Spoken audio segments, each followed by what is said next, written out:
Part 1. Economic Science and Political Economy.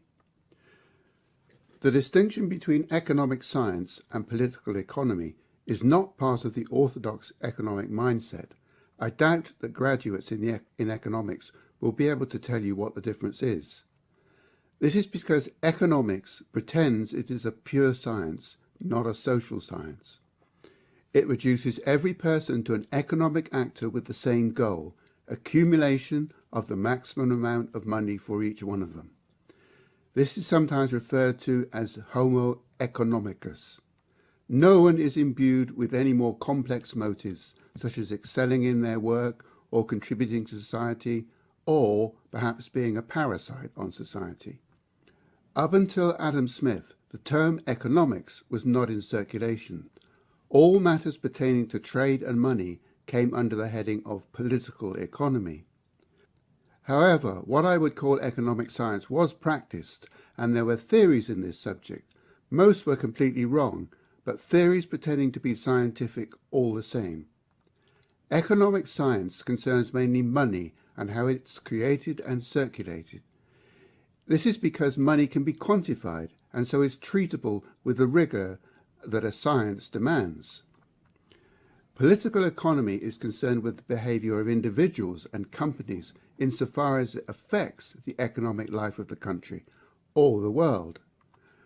When we discuss the interventions by globalists and parasites in the economy, we are in the realms of political economy.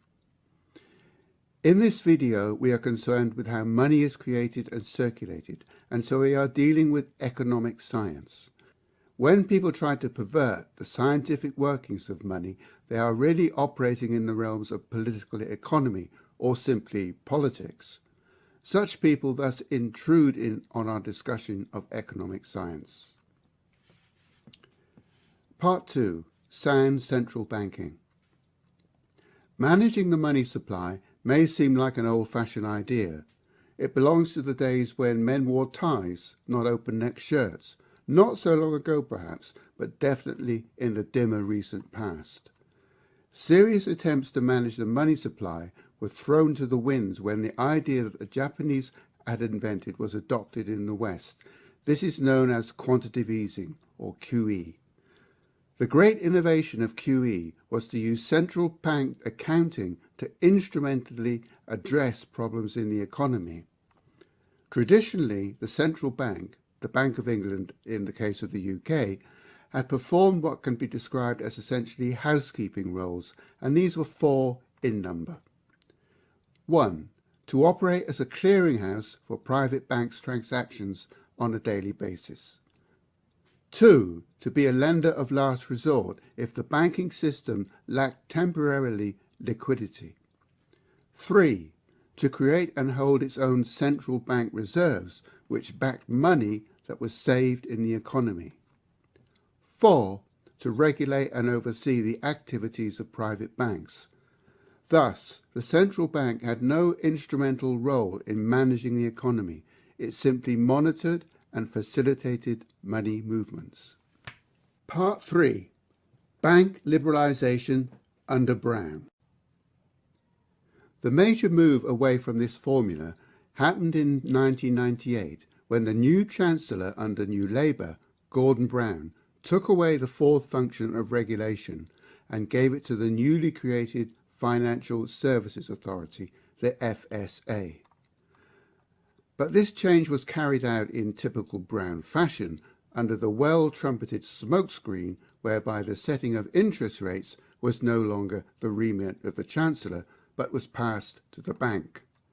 This was proclaimed as a radical departure and a cure to all our ills, as interest rates would no longer be subject to political goals, but would be independently and objectively decided by the politically neutral bank. With this move, Brown claimed to have ended boom and bust, and this phrase was regurgitated by the mainstream commentators right up to the arrival of the next bust in 2008, after which it was quietly forgotten. The idea that the bank set interest rates free of government interference was of course nonsense, and the real change was in the regulation of the private banks being removed from the Bank of England and passed to this new authority, the FSA. The FSA was instructed by Brown to have a lighter touch on regulation than the bank had maintained, and so we entered a new period of even further deregulation of the City of London. The consequences of these changes played themselves out in 2008 when the massive crash happened and the banks and other financial companies found themselves insolvent or nearly so. The essential problem was that assets of every kind, properties, shares, derivatives, were absurdly overvalued, and when they dived, banks' balance sheets no longer made any sense. The banks could have been left to go into liquidation for their greed and mismanagement, but this did not happen. Chancellor Alistair Darling and his government under Brown decided to bail out the banks, that is to say, pour billions of pounds into the banks' balance sheets to restore their solvency. Small and medium-sized businesses and individual property owners devastated by the crash were sent into bankruptcy. Now, the important point of this in our discussion of QE is that the money to bail out the banks came from the government. It was raised by selling bonds, increasing the debt of the government, and so indirectly of every person in the country. The morality of the bailout was not considered. The public sense of trust in government and banks took a hit from which it could not recover. To a reasonable person, attention should have now been drawn to punishing the banks for their unscrupulous conduct and take steps to ensure there could be no repeat of the 2008 crisis. After all, even in practical financial times, it could not work if the government was to be forever having to give money to the banks to make them operable. Part 4. Introduction of QE. But instead of putting balance sheets to right and laying a foundation for future prudence and forthrightness, the government took over the idea that the Japanese had pioneered in the 1990s, the notorious QE. What is this quantitative easing?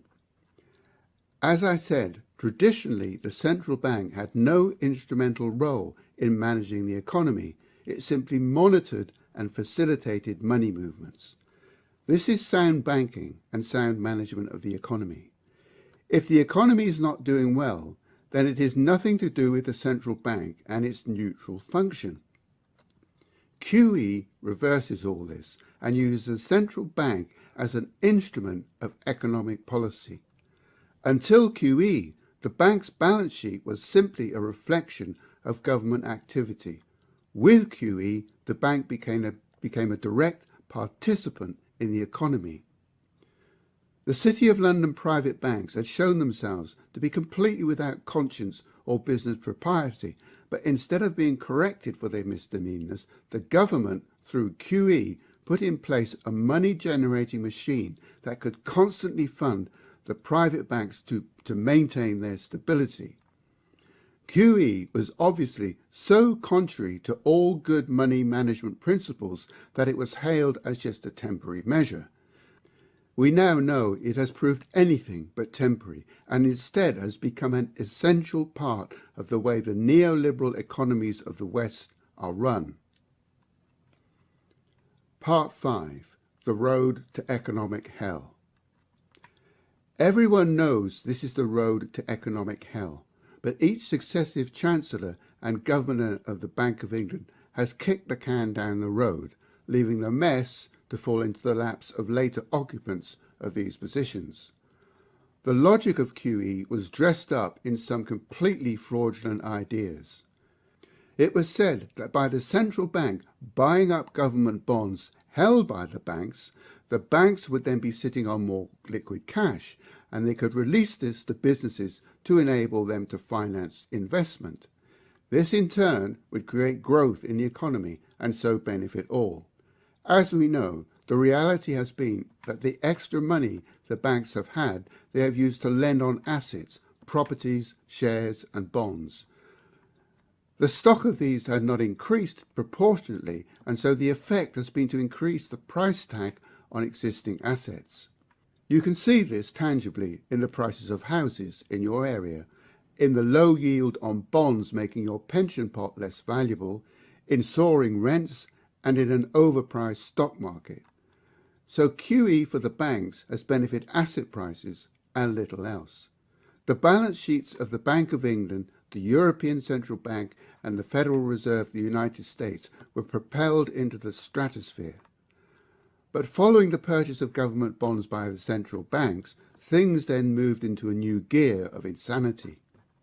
Central banks started to acquire stocks belonging to companies in dire straits, junk stocks.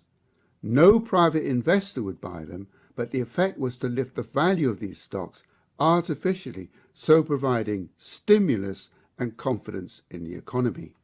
The ECB is sitting on millions of virtually valueless stocks, and so is it itself technically bankrupt. Let us be clear, QE is an abomination, and it will lead to a horrific downfall at some time.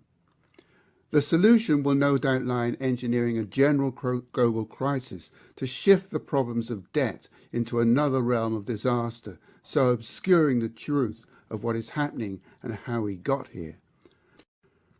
But let us not go there for now and return to the mundane matter of how we should manage money. Creating additional money in the economy should be a necessary part of the management of a healthy economy, but it has to be part of an orderly process, and it has to go with certain other reforms in the way that we run the country's economy. And it has to be backed up by some real understanding of how money works. The theory for it has to be rigorous, the empirical evidence for it strong. Part 6. The Quantity Theory of Money. The economic orthodoxy under which we live has no idea of how money works. It is under the spell of the so-called quantity theory of money, which is centuries old. Like most, yes, most pieces of orthodox theory, it does not work in theory and does not work in practice. This double refutation does nothing to shake the faith of economists and economic journalists in this fairy story. The quantity theory of money tells us that if there is more money in the economy, this will result in more money chasing the same number of goods, leading to a rise in prices, inflation. In fact, the theory is quite correct in respect of one part of the economy, the operation of asset prices, although ironically, the orthodoxy does not apply it there.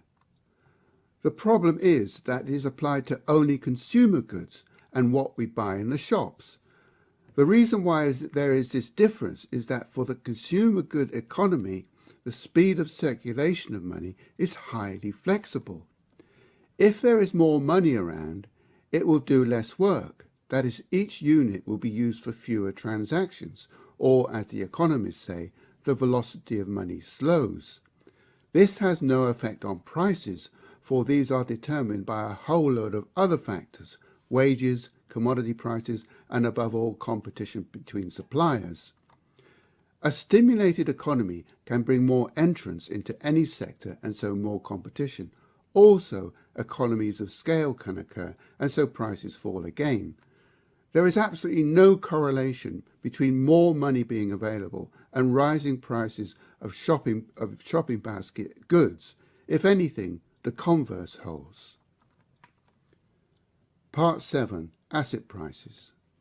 However, let us come back to asset prices. Asset prices will rise if too much money is created for the needs of the consumer economy. The money has nowhere else to go. The effect of this is to create more inequality between those who own assets and those who do not, making the jump from being one of the latter to one of the former more and more difficult. This has been the deliberate strategy of all governments, starting with Thatcher, and it works for them as they create a hard core of support among the asset owners. So why cannot asset prices be held in check by an adjustment to the philosophy of money, as we saw was the case with consumer prices? The reason is simple and obvious. The big difference between an asset and a consumer good is that once it comes into existence, in general, it does not go away. Yes, properties can be destroyed, shares can be wiped out, but overall, the stock of traditional assets is relatively fixed in comparison with consumer goods, which by their nature are disposable. The stock of assets has a huge inertia. Yes, we can build more houses, we can create more businesses with more share value, but this is a slow process, and so an increase in money manifests itself in an increase in asset prices. You have seen this in practice since the 2008 crash, where massive money creation with quantitative easing has resulted in massive inflation in asset prices, but something close to deflation in consumer prices. This has had the orthodox economists scratching their head as to why their precious theory is not working. How many times have I heard orthodox commentators referring to the dog that does not bark? They just cannot understand why the quantitative theory of money is not working. Of course, this does not lead them to admitting it is wrong.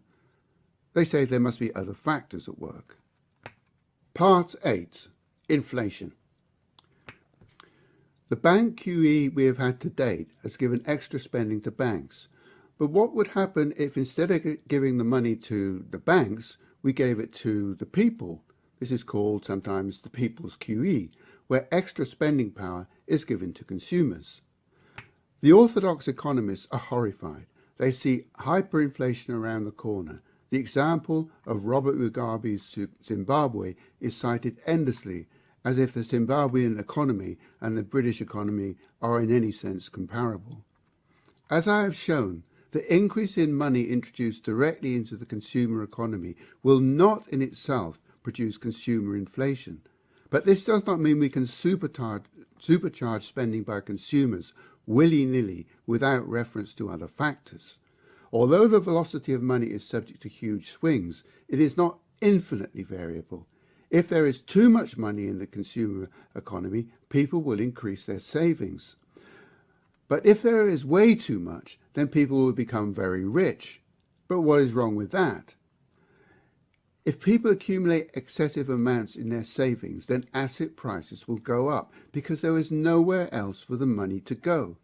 Note, there is no reason for consumer prices to go up. If anything, they may go down for the following reason. As I remarked, when asset prices go up excessively, as is now happening, society becomes more unequal, and so those without assets will be more vulnerable and will consequently be forced to accept less wages. This is the evil associated with rising asset prices, and as I have shown, rising asset prices result from excess money in the economy. So the people's QE, if excessive, will, like banks' QE, result in excessive asset prices, prices that bear no relation to the operation of the real economy. The difference will be that the owners of those assets may well be more widespread than asset prices resulting from bank QE. That may be considered preferably, but it is not desirable. People's QE would work initially in the way people intended, but it is not a long-run solution. That is not the way to run an economy. In fact, the whole idea of QE in general is wrong. To understand why, we have to look at how government finances work and how the Bank of England works and at the relation between the two. Part 9. The government as private corporation. The government, as we have it, is run essentially like a private corporation. It trades like a private corporation, with income. In the government's case, this is almost all taxation.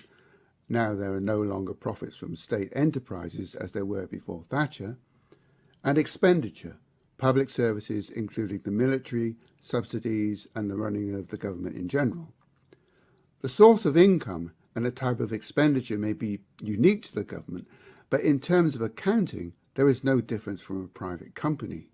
It has a profit and loss account and a balance sheet just like a private company. It generally makes a loss on its trading year to year, which we call government deficit, and so it correspondingly shows a debt on its balance sheet, the so-called national debt. The debt it covers in exactly the same way as a private company would, by borrowing. A private company can borrow in two ways. One, by getting a bank loan, and two, if it is big enough, by issuing bonds, corporate bonds. Likewise, the government can run up an overdraft with its banker, the Bank of England, but the vast majority of its debt is covered by the issuing of bonds. In effect, as regards its finances, we see our government as an independent private corporation. There really is no difference. Sometimes people talk about the government printing money as if it had control of the money, but this is a misunderstanding. The government prints bonds, which are IOUs, which it then has to sell on the private open market. A private company can print bonds, which in exactly the same way it has to sell on the open market. Part 10. Money creation. So in principle, we can say that the government's activities do not affect the money supply, for it does not create money.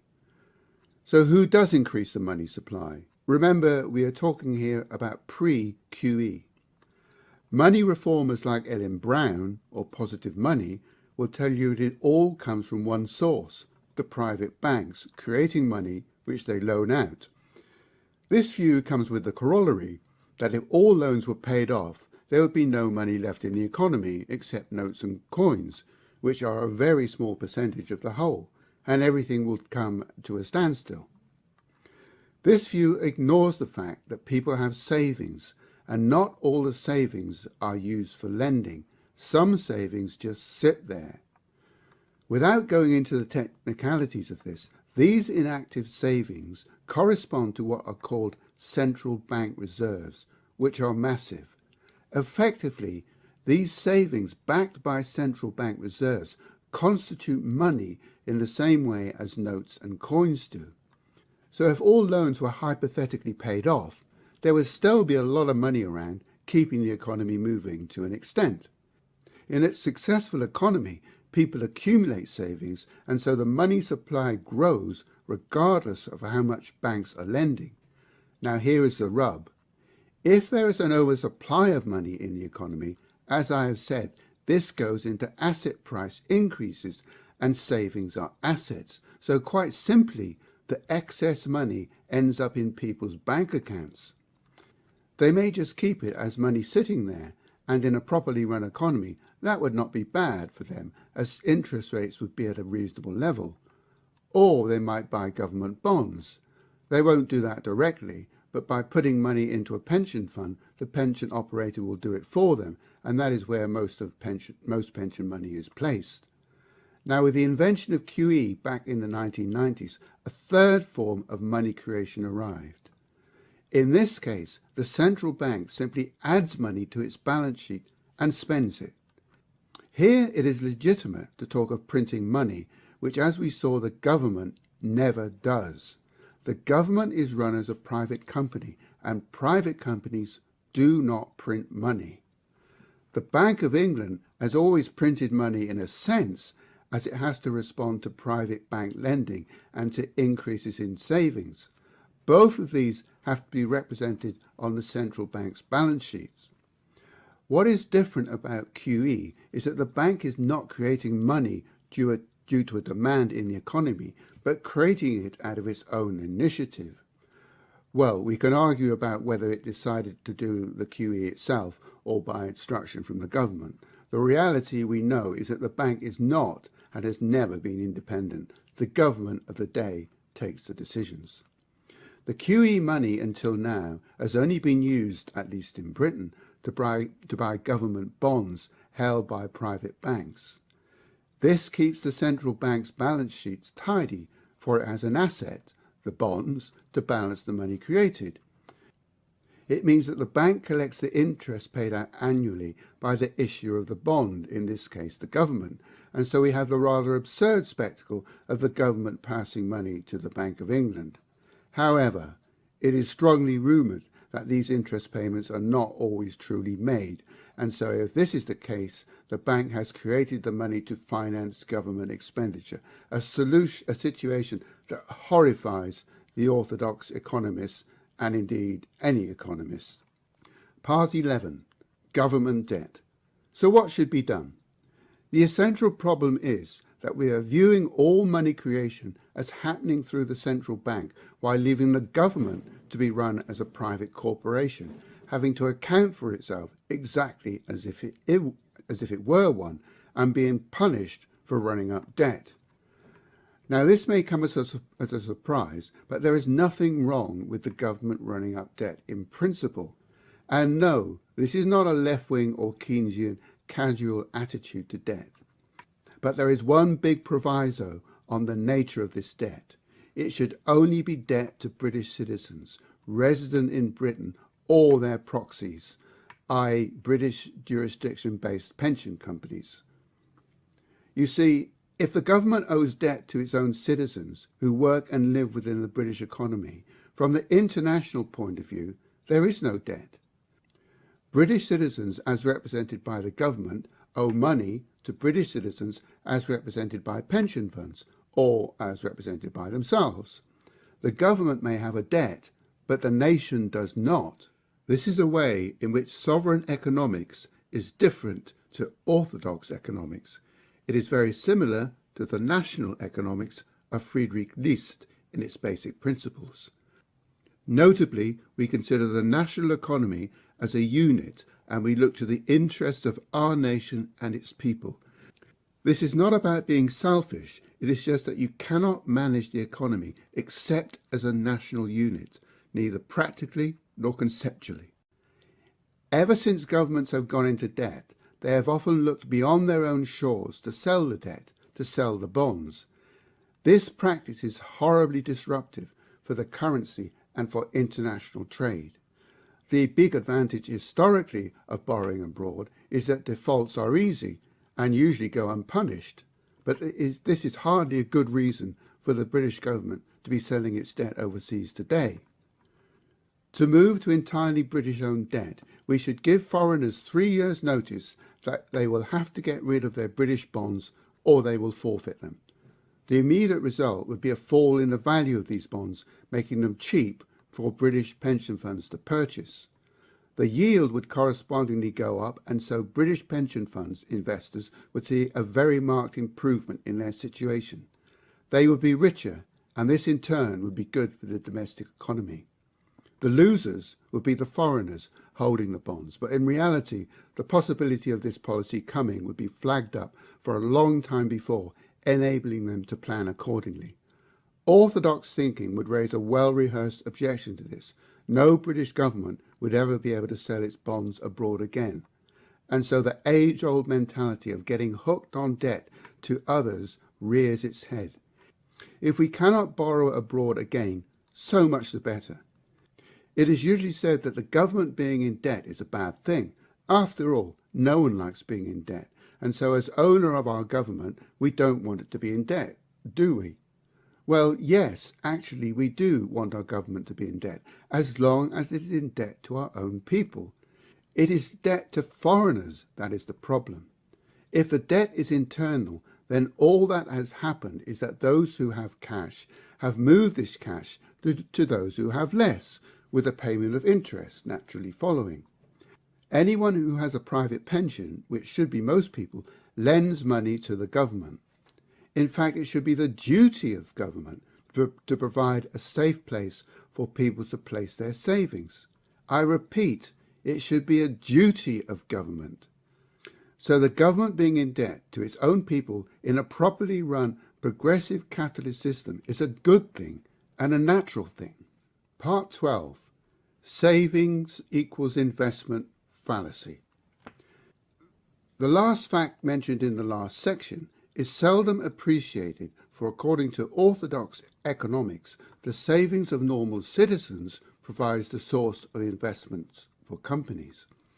You can read over and over in orthodox textbooks of any persuasion, Keynesian, Smithian, Austrian, etc., the fallacy that savings equals investments.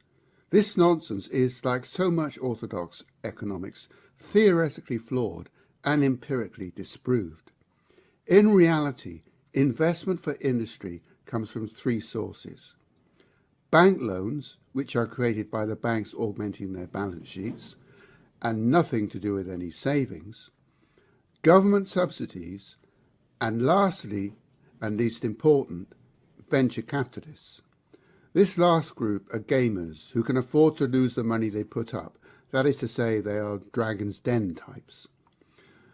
The normal savers cannot accept risk with their capital and do not ever invest in industry developments or startups. They may hold shares, but that is not investment in the real sense.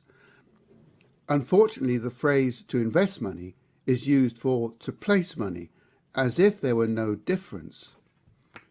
When you buy a bond, buy a share, buy a property, except in exceptional circumstances, your capital is reasonably safe. It may go up and down, but you will not get wiped out. If the economy was properly run, you would almost certainly gain, not lose. When a bank makes a loan, it may lose the whole lot, and it can take the loss thanks to the magic of fractional reserve. But let's not go into that, I cover that elsewhere. A venture capitalist, likewise, knows that they may lose everything. This distinction between investing and placing is essential, but orthodox economics runs them both together, and this allows them to adhere to the absurd fallacy that aggregate savings equal aggregate investment. Part 13, Sovereign Money. So let's go back to the government. I envisage a government in debt to its own citizens and taxpayers, and that this is desirable and natural. But what happens if still the government does not have enough money to pay its way, financing all the public services, etc.? It cannot use the age-old solution of seeking foreign debt. So what does it do? Go to the central bank? Certainly not. The central bank is not there for substantial loans to the governments. It is not a commercial bank, and so does not make loans to anybody. It is just there to oil the works in a properly run economy. The solution to this situation for the government is in creating what I would call sovereign money. Sovereign money is created by the sovereign. In the old days, this meant created by the monarch. Today, it means created by a sovereign government, which we assume is democratic to a reasonable degree. To create sovereign money, the government has no recourse to any external body like the central bank. The government treasury simply adds the money to the asset side of its balance sheets and proceeds to spend it. No debt is created. The people will benefit from the spending. It seems like free money. Well, it is free in a way, but it is not as simple as that. If too much money is created, then asset prices will inflate with all the problems of inequality that induces, and so society will suffer. As I have been at pains to point out, the extra money will have no effect on consumer retail prices and may actually decrease them due to more competition and economies of scale. There are also consequences for the currency international exchange rate, which we will not go into here. How do we ensure that not too much sovereign money is created? We will need a government agency that will monitor just one indicator. The idea of independent committees or wise heads that are capable of taking a view on things, like the Monetary Policy Committee of today, cannot work. It will never be independent, and it stands very little chance of being wise. But monitoring just one indicator is feasible. This one indicator must be asset values. In a strong, healthy economy, there will inevitably be asset price rises, and this is only good and right. The problem is when those rises are due uniquely to an increase in money supply, as has been the case in Britain, the USA, and other places since the 1980s and before. This increase in money has come from private banks who have been deregulated, and so that needs to be sorted out to return the situation to sanity for any other reform to work. With that carried out, and I write elsewhere how it should be done, and if no or little sovereign money is being created, but asset prices still rise, you can be certain that the asset price rises are due to benign factors. In this way, you can monitor and adjust the amount of sovereign money created. On the other hand, if you increase sovereign money and there is no observable in asset prices, you know that the money was needed and it will do no harm. Part 14. Conclusions. The Western world, I make no comment here on Russia, China, Iran, etc., is financially currently in the most dangerous situation imaginable. That, together with all the other problems, geopolitical, health, etc., that we face, means all our futures are in a parlous state. QE, as the economic policy upon which monetary management is based, is at the root of our problems. Here I have tried to coolly set out some principles as to how money should be managed in a sane nation of the kind we wish to construct. To recap, these are the reforms we need. A. Restore the central bank to its role of oiling the works, neither taking nor implementing any policy decisions, so no QE of any kind. B. Repatriate the ownership of all government debt and sell no more government debt overseas. C. Create a limited amount of sovereign money in line with the economy's natural economic growth. D. Prevent the private banks from loaning on housing, returning that function to building societies alone, allowing the banks to concentrate on their core function of lending to industry for investment. There are many other economic reforms that I propose that, hand in hand with changes to monetary policy that I have described, would make Britain a leader in the world again. But nevertheless, the above proposals could be carried out in isolation to great benefit to the nation, and they would work.